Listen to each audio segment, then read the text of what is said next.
Hello friends, welcome everyone to YouTube channel SSCE. তো দেখো, আজকে আমরা যে বিষয়টা করব সেটা হচ্ছে যে আমরা প্রত্যেকেই জানি যে ক্লার্কশিপ এক্সামটা খুব সামনেই রয়েছে। তো সেই ক্লার্কশিপ এক্সামকে ফোকাস করে দেখো, আমরা প্রত্যেকেই জানি যে ক্লার্কশিপে থাকে রিপোর্ট, প্রেসি, ট্রান্সলেশন এবং এদিকে হচ্ছে প্রতিবেদন, সারসংক্ষেপ এবং হচ্ছে বঙ্গানুবাদ। তো রিপোর্টের ক্ষেত্রে আমরা জানি যে সেক্ষেত্রে 15 মার্কস থাকে, কেমন? তো সেই 15 মার্কসের মধ্যে আমরা সবচেয়ে বেশি মার্কস যেটা আমরা আনতে পারি, তো সেটার জন্য কী কী বিষয়গুলো আমাদের মাথায় রাখা উচিত বা কমন মিস্টেক পয়েন্ট যেগুলো, তো সেই বিষয়গুলো সম্বন্ধে আমি এই ভিডিওটাতে ডিসকাস করব। এবং রিপোর্টের কথা যদি বলি, রিপোর্ট নিয়ে তোমাদের অনেকের অনেক কিছু কনফিউশন থাকে, সেটা আমি প্রথমে ক্লিয়ার করে দিই। প্রথম যে কনফিউশনটা থাকে যে হ্যাঁ, এটাও অনেকে আমাকে বলছিলে যে রিপোর্টের ক্ষেত্রে কি যে একটা হেডিং যে আমরা দেব, সেটার তলায় কি আন্ডারলাইন করার দরকার আছে? তো আমি বলবো না, কারণ আমরা সাধারণত, কারণ এটাতে খুব বেশি কিছু যায় আসে না, কিন্তু আমার মতে না আন্ডারলাইন করাটাই বেটার, ঠিক আছে? আর আরেকটা বিষয়, বাকিগুলো তো আমি পয়েন্টে বলবো। আরেকটা বিষয় হচ্ছে কি, যে রিপোর্টটা আমি যে এডিটোরিয়াল, সেটা যদি লেখা না থাকে আমি বুঝবো কীভাবে? দেখো, এডিটোরিয়াল বিষয়টা মানে হচ্ছে যেখানে তোমার নিজের বক্তব্য বা নিজের ভিউজ বা অন্য কারোর একটা ভিউজ, মানে মানে ভিউ আমার সেক্ষেত্রে কিন্তু মানে উঠে আসছে বা মেনশন করা হচ্ছে। ওটা ছাড়া বাকি যা রয়েছে সমস্ত কিছু হচ্ছে আমরা যেমন কমন রিপোর্টের ক্ষেত্রে লিখি। এবার আমি বলবো তাহলে লেখার ক্ষেত্রে ডিফারেন্সটা কোথায়? তো অন্যান্য যে সমস্ত রিপোর্টের ক্ষেত্রে আমরা লিখি হচ্ছে by a staff reporter. Okay, by a staff reporter বলে মানে হেডিংটা এখানে দিলাম, প্যাটার্নটা আমি বলে দিচ্ছি। হেডিংটা উপরে দিলাম, তলায় লিখলাম বাই আ স্টাফ রিপোর্টার। তারপর এখানে আমি প্লেস, ডেট, তারপর হচ্ছে একটা ড্যাশ দিয়ে আমি লেখাটা শুরু করছি, বোঝা গেল? কিন্তু সাধারণত আমার মতে সাধারণত এডিটোরিয়াল রিপোর্টের ক্ষেত্রে মানে ডাইরেক্ট আমি যেমন প্রবন্ধ লিখি সেইভাবে লেখাটা বেটার, ঠিক আছে? কিন্তু অনেক ক্ষেত্রে আমরা এটাও দেখেছি যে সেখানেও স্টাফ রিপোর্টার দেওয়া হয় বা ডেট, প্লেস মানে এটা উল্লেখ করা থাকে। কিন্তু আমার মতে ডাইরেক্ট শুরু করলেও অসুবিধা আমার মনে হয় না কিছু হয় বলে। কিন্তু সাধারণ যে রিপোর্টগুলো রয়েছে সেক্ষেত্রে অবশ্যই তোমাদের মানে ওই মানে বাই এ স্টাফ রিপোর্টার, বাকি হচ্ছে তোমার এখানে তোমার ডেট এবং প্লেস কিন্তু অবশ্যই দিতে হবে। বিষয়টা ক্লিয়ার হলো? আচ্ছা, এবার আমি পয়েন্টেরগুলোর ক্ষেত্রে আসি যেগুলো আমাদের মাথায় রাখতে হবে। সেটা হচ্ছে কি না, দেখো, maintain the proper sequence. Sequence বিষয়টা কি? দেখো, যখন আমরা কোনো একটা, ধরো একটা আমি লিখছি যে একটা ট্রেন অ্যাক্সিডেন্ট ঘটেছে, ঠিক আছে? ট্রেন অ্যাক্সিডেন্ট ঘটেছে। তো সেক্ষেত্রে আমি কী লিখবো প্রথমে? যে প্রথমেই আমি লিখবো যে এই ক্ষেত্রে এতজন train accident causes death two এত পার্সন অ্যান্ড এত সিভিয়ারলি ইনজিওর্ড, ঠিক আছে? তারপর আমি কী লিখবো? যে hearing the scream of the local, hearing the scream of the passengers local people rush to the spot. তারপর হচ্ছে কি, সেক্ষেত্রে আমরা যদি মানে মানে যে রেস্কিউ অপারেশন যেটা, সেটাকে আমরা বলবো, ঠিক আছে? তারপর আমরা কি বলবো না, যে অ্যাকর্ডিং টু আই উইটনেস, বা যে তোমার বিষয়টা রয়েছে যে কীভাবে কী হয়েছে বা মানে এক্ষেত্রে কী মনে করা হচ্ছে, এই ধরনের কোনো একটা বিষয়, ঠিক আছে? তারপর যে তাদের রেস্কিউ করার পর তাদের যত তাড়াতাড়ি সম্ভব হচ্ছে কি হসপিটালাইজ করার ব্যবস্থা করা হচ্ছে, ঠিক আছে? এবং সেক্ষেত্রে আমরা যদি বলি যে সেক্ষেত্রে যে তোমার চিফ মিনিস্টার তিনি কিন্তু মানে সেই জায়গাটা ভিজিট করেছেন এবং একটা অ্যালোকেশন, মানে এই যে সিকোয়েন্সটা, ঠিক আছে? এবং আরেকটা প্রশ্ন আমি অনেকের কাছ থেকে পাই, সেটা হচ্ছে যে এক্ষেত্রে কি কোনো ওয়ার্ড লিমিট রয়েছে যে আমাকে লিমিটের মধ্যে লিখতে হবে? আমি লেখার ক্ষেত্রে আমি তোমাদের প্রপার প্যাটার্নটা বলছি, যেটা তোমাদের কিন্তু অনেকটাই হেল্পফুল হবে। সেটা হচ্ছে যে টাইম ম্যানেজমেন্ট। কারণ পরীক্ষায় যে 6টা টপিক থাকবে, সেক্ষেত্রে টাইম ম্যানেজমেন্ট করতে না পারলে কিন্তু খুব সমস্যা। তো তোমরা কী করবে আমি তোমাকে বলছি। ধরো, তুমি প্রথমে, তোমাকে তো খাতা দিয়ে হবে আলাদা আলাদা খাতা, একটা তোমার বাংলার জন্য খাতা আর একটা হচ্ছে তোমার ইংলিশের জন্য খাতা। তো ধরো তুমি রিপোর্টটা লিখছো, রিপোর্টটা তোমার যে খাতাটা আছে সেই খাতাতে তুমি প্রথমে রিপোর্টটা লিখলে। লেখার পর ঠিক আছে, যখনই তুমি দেখছো ঘড়িতে আমার 12 মিনিট হয়ে গেছে, আমার মতে তোমরা যদি আরও আগে বা পরে করতে পারো সেটা, কিন্তু সাধারণত 12 মিনিট যখন হয়ে গেছে আমার সেটা যে জায়গাতেই থাকুক না কেন আমি কিন্তু ছেড়ে দেবো, ছেড়ে দিয়ে আমি নেক্সট টপিকে চলে যাব। কারণটা বলি, এবং তারপর অবশ্যই আমি সেখানে কিছুটা জায়গা ছেড়ে রাখবো, মাথায় রাখো কিন্তু সেক্ষেত্রে আমি কিছুটা জায়গা ছেড়ে রাখবো। কারণ পরে আমি যখন সময় 1 মিনিট বা 2 মিনিট যাই বাঁচাতে পারি সেটা কিন্তু আমি সেখানে ইউটিলাইজ করতে পারবো, কারণ আমার সারসংক্ষেপে সেটাকে টেনে বাড়ানোর কোনো জায়গা নেই। ট্রান্সলেশনের ক্ষেত্রে সেটাকে বাড়ানোর কোনো জায়গা নেই, কিন্তু এক্ষেত্রে আমি পয়েন্টকে আমার হয়তো এখন টেনশনের জন্য মাথায় আসছে না, পরে কিন্তু আমি সেটাকে এলাবোরেট করতে পারি এবং তার জন্য আমি জায়গা ছেড়ে রেখেছি। বোঝা গেল বিষয়টা? এটা কিন্তু ভালোভাবে মাথায় রাখো, ফলো করো, তোমরা কিন্তু রেজাল্ট পাবে। ঠিক আছে, তো সিকোয়েন্সটা বোঝা গেল। তোমরা কিন্তু হ্যাঁ, এবং যেটা আমি বলেছি try to maintain 3 to 4 paragraph বা 3 থেকে 4 প্যারাগ্রাফ তোমরা যদি মেনটেন করো সেটা কিন্তু বেটার হবে। ঠিক আছে, এবং আরেকটা বিষয় বলি, ধরো কোনো হয়তো একটা হচ্ছে জব ফেয়ার, ঠিক আছে, বা কোনো একটা হয়তো রয়েছে ডেঙ্গু অ্যাওয়ারনেস ক্যাম্পেন, তো সেক্ষেত্রে স্টার্টিংটা একটুখানি নাটকীয়ভাবে শুরু করাটা বেটার। মানে কি, ধরো যে আমরা বলছি যে জব ফেয়ার যেটা হচ্ছে, যেটা আমি এরম একটা লিখলাম যে বর্তমান সময় মানে একটা অনেকেই সেই মানে কোয়ালিফাই মানে তাদের যে কমপ্লিট কোর্স বা আমরা গ্র্যাজুয়েশন বা বিভিন্ন রকম পাস করছি, কিন্তু বা অনেকে আবার হাইলি কোয়ালিফায়েডও, কিন্তু সেক্ষেত্রে তারা at the end of the day তারা কোনো জবই পাচ্ছে না, মানে তাদের নিজেদের মনোমতো জব পাচ্ছে না এবং আলটিমেটলি কোনো জবই পাচ্ছে না। তো এত কিছু শিক্ষিত হওয়ার পর তার আলটিমেট তারা যে জব পাচ্ছে না, it's a matter of extreme, means it's a pathetic condition. ঠিক আছে, to address this pathetic condition বা to combat this pathetic condition, তো এই উদ্যোগে তো আমি স্টার্টিংটা একটু অন্যভাবে শুরু করলাম। ঠিক আছে, ডাইরেক্ট আমি তো শুরু করতে পারতাম আর job fair was organised by ABC. হ্যাঁ, এক্ষেত্রে আরেকটা বিষয় বলি যে যদি নাম মেনশন করা না থাকে তোমরা কিন্তু এবিসি XYZ এই সমস্তগুলো লিখো, কারণ ডাইরেক্ট নাম লেখাটা ঠিক নয়। ঠিক আছে, কোনো এরিয়া বা তুমি লেখাটা ঠিক না, তো তখন সেক্ষেত্রে XYZ বা এবিসি বিষয়টাকে কিন্তু তোমাকে লিখতে হবে। বোঝা গেল? তো এটাই বলার, এবং স্টার্টিংটা ওটাই বললাম, ডাইরেক্ট শুরু করবে না, একটু নাটকীয়ভাবে শুরু করবে। তাহলে প্রথম পয়েন্টটা বোঝা গেল, মেনটেন দ্য প্রপার সিকোয়েন্স, মানে 4টে প্যারা কি 3টে প্যারাতে তোমরা লিখলে, ট্রাই টু মেনটেন 3টে 4টে প্যারা, এগুলো তোমরা খাতায় কিন্তু লিখে নিও। ঠিক আছে, just developing the points is not enough to get good marks, make the report more realistic. এবার দেখো দেখো রিয়েলিস্টিক বিষয়টা কখন আসবে? রিয়েলিস্টিক বিষয়টা তখনই আসবে যখন মানে তুমি বিষয়টাকে মানে অন্যদের থেকে একটু হাটকে লিখবে। ধরো মানে আমি কারণটা বলছি, স্টার্টিংটা একটু নাটকীয়ভাবে যেমন বললাম শুরু করলে, তারপর তুমি মানে এমন বিষয়টাকে লেখো যেন তুমি চোখটা বন্ধ করলে না তুমি ফিল করতে পারো আমি ওখানে বসে আছি বা আমি সেই জায়গায় দাঁড়িয়ে আছি এবং সমস্ত বিষয়টা আমার চোখের সামনে যেন ঘটছে। সেই বিষয়টা যখন টিচার পড়বে তিনি যেন সেই লেখাটা থেকে ফিল করতে পারে। রিয়েলিস্টিক মানে হচ্ছে এইটাই। কারণ লিখবে তো প্রত্যেকেই। ধরো কোনো একটা আমি যদি বলি যে একটা ডেঙ্গু অ্যাওয়ারনেস ক্যাম্পেন, তো সেক্ষেত্রে সবাই লিখবে যে মানে ধরো যে এবিসি এরিয়াতে এই এর উদ্যোগে এখানে করা হচ্ছে, এখানে একটা তোমার প্রদীপ জ্বালানোর মাধ্যমে এটা শুরু করা হচ্ছে, পাড়ায় পাড়ায় এখানে তোমার ব্যানার বা এর মাধ্যমে সেটা প্রচার করা হচ্ছে, এবং আলটিমেট এই বিষয়টা। কিন্তু আমি যদি স্টার্টিংটা এইভাবে করি যে ডেঙ্গুর মানে গ্রাস থেকে রক্ষা পাচ্ছে না কেউই, মায়ের কোল হ্যাঁ মানে অনেক সন্তানকে করেছে বাবা মা হারা, বা অনেক মায়ের কোল থেকে কেড়ে নিয়েছে শিশুকে এই ডেঙ্গু, এবং এর প্রকোপ যে হারে বাড়ছে এটা যেন আমাদের একটা মানে কী বলে সেটাকে, মানে তার গ্রাস থেকে এমন যেন দেখাতে চাইছে যে তার গ্রাস থেকে কেউ যেন রেহাই পাবে না।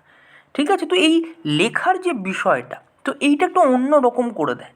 আমি আমি এটাই বারবার বলছি তোমরা কিছু ইউনিক করো, ইউনিক লেখো। ঠিক আছে, ওই একই প্যাটার্ন এই জায়গায় হচ্ছে এই জায়গায় হচ্ছে সে তো সবাই লিখবে, তা তোমার ইউনিকনেসটা কোথায়? সেই ইউনিকনেসটাই তোমাকে মোর রিয়েলিস্টিক বানাবে। বোঝা গেল? Do not always try to make long, হ্যাঁ অনেককে দেখি তোমরা লিখছো যে লম্বা লম্বা সেন্টেন্স তোমরা লিখতে থাকছো এবং তার ফলে তোমাদের গ্রামাটিক্যাল মিস্টেকও কিন্তু হচ্ছে। ছোটো ছোটো সেন্টেন্স লেখো, বেশি ইনফরমেশন দাও, that is much more required in for writing a good report. তো রাইট কম্পারেটিভলি শর্ট এবং ক্লিয়ার সেন্টেন্স, এবং সেক্ষেত্রে যেন কোনো গ্রামাটিক্যাল এরর বা কোনো গ্রামাটিক্যাল মিস্টেক যেন সেক্ষেত্রে না ঘটে, সেটা কিন্তু মাথায় রাখতে হবে।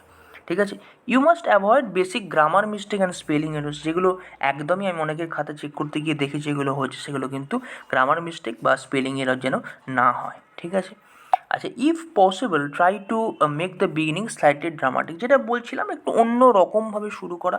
ঠিক আছে, ডু নট স্টার্ট ডাইরেক্টলি, মানে ওটাই বললেও আমি বলবো যে ধরো আমি বলছি যে ABC club organised this job fair, তো এইভাবে না লিখে আগে একটু আমি বললাম কন্ডিশানটা কেন জব ফেয়ারটার নেসেসিটি পড়লো।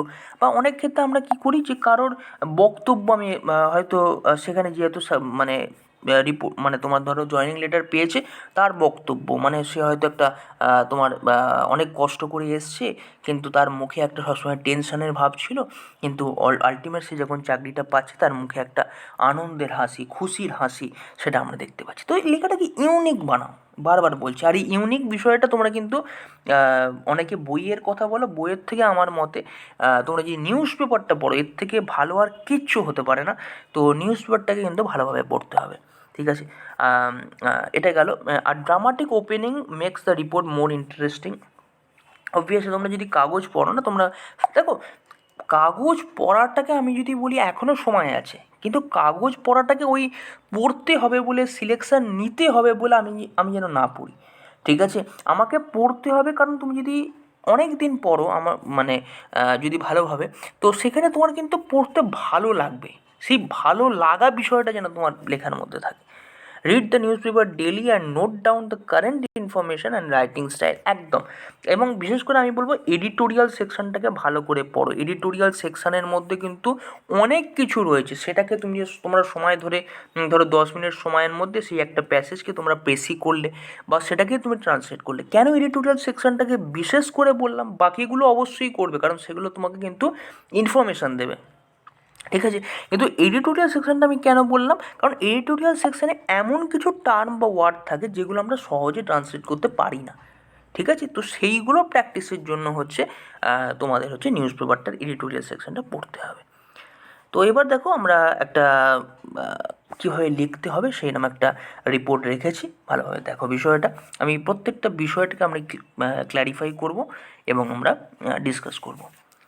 দেখো, road safety campaign by XYZ school, একটা আমরা হেডিং যেমন বলেছি দিলাম, বাই এ স্টাফ রিপোর্টার একটা লিখলাম, প্লেস দিলাম, ডেট দিলাম, এবং আমি শুরু করছি। তো এই প্যাটার্নটাকে কিন্তু মাথার মধ্যে নিয়ে নিতে হবে।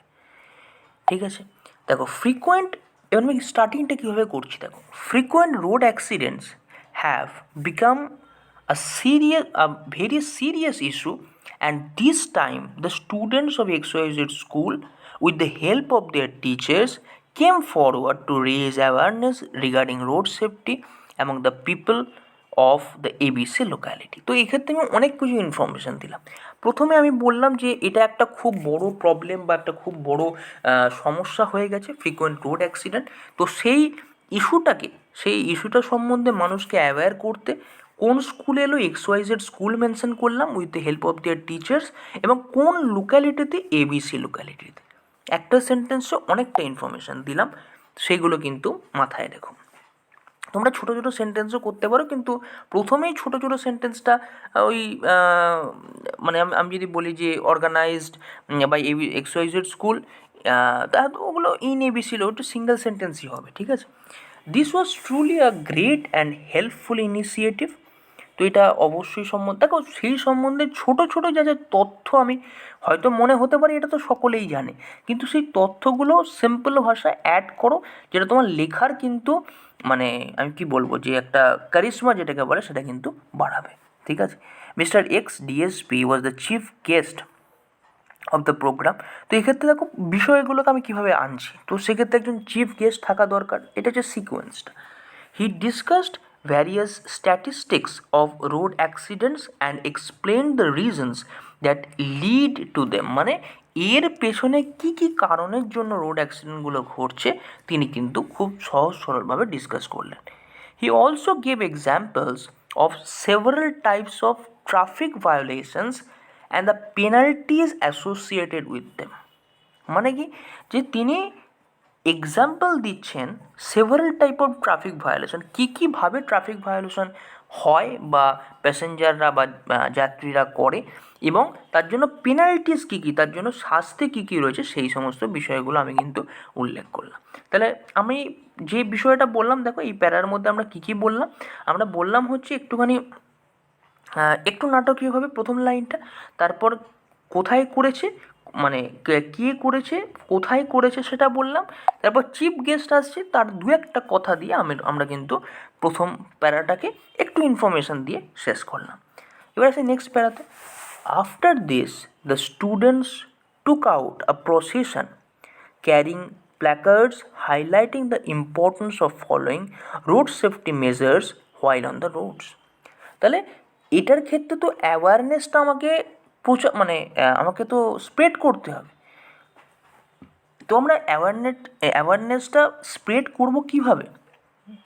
আমরা হচ্ছে কি যে আমরা একটা প্রসেশন আমরা করছি, যে ক্যারিং প্ল্যাকার্ডস, তারা প্ল্যাকার্ডস নিয়ে যাচ্ছে, হাইলাইট করছে the importance of following road safety measures while they are on the road. মানে আমরা যখন রাস্তায় থাকছি, তো সেক্ষেত্রে কী কী রোড সেফটি মেজার আমাদের ফলো করা উচিত, সেই বিষয়টাকে আমি কিন্তু তুলে ধরছি। ঠিক আছে, দে অ্যানাউন্স দ্য ইম্পর্টেন্স, তারা কী ইম্পর্টেন্স তুলে ধরছে, the importance of obeying traffic signals, wearing helmets and fastening seat belts while driving. তো এক্ষেত্রে মেন যেগুলো আমি তুলে ধরলাম সেগুলো কি? এক্ষেত্রে আমরা লিখলাম হচ্ছে ওবেইং ট্রাফিক সিগন্যালটাকে মেনে আমাদের চলতে হবে, ওয়ারিং হেলমেটটাকে আমাদের পরতে হবে, এবং সিট বেল্টটাকে অবশ্যই কিন্তু আমাদের বাঁধতে হবে। কেমন? They reminded everyone that road safety is not only for our own lives but also for those around us.